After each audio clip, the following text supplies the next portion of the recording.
The search for a new chancellor of the University of Massachusetts at Boston was shut down on Monday after the 3 finalists for the job dropped out. The candidates made their decision following faculty criticism of both the finalists and the search process.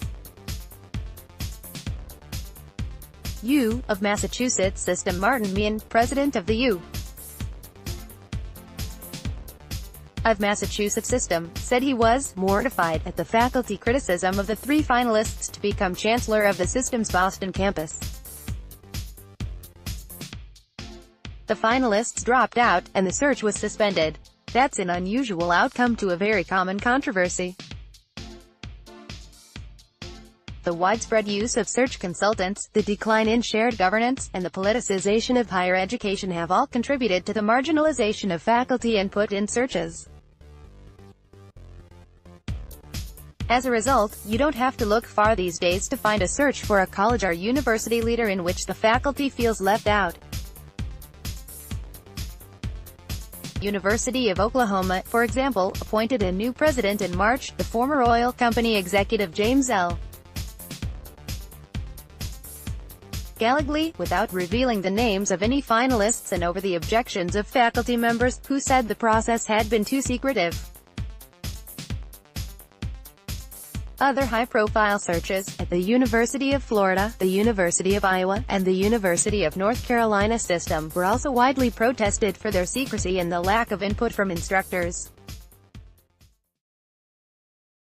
That was the complaint, too, at the University of Massachusetts at Boston, where just 2 faculty members were appointed to a 15-person committee charged with finding a new chancellor.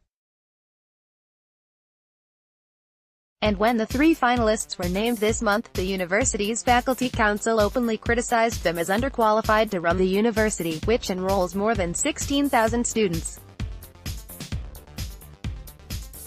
The finalists were Kathy Humphrey, Senior Vice Chancellor for Engagement at the University of Pittsburgh, Peter Lyons, Vice President and Dean of Perimeter College at Georgia State University, and Jack Thomas, President of Western Illinois University.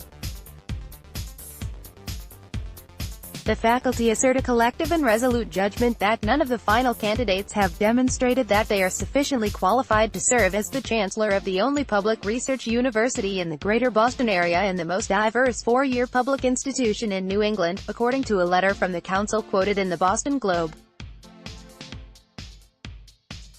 The Boston faculty also voted no confidence this month in the system's president, Martin T.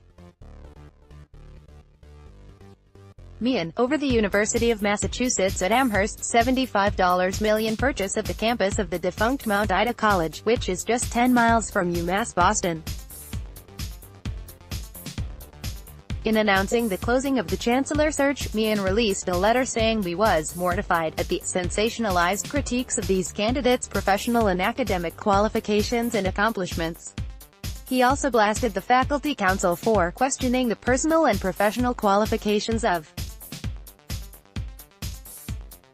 3 accomplished higher education leaders and demonstrating that the faculty council would not participate in the kind of partnership necessary for a new chancellor to succeed. I am assured that reopening the search at this point would be a futile exercise, he wrote.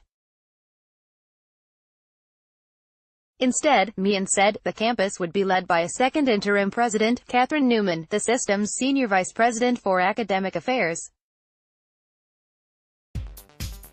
Did not specify when, or whether, the search would be reopened.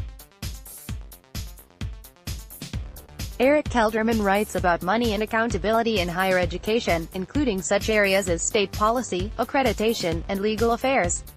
You can find him on Twitter at @cald, or email him at eric.kelderman@chronicle.com.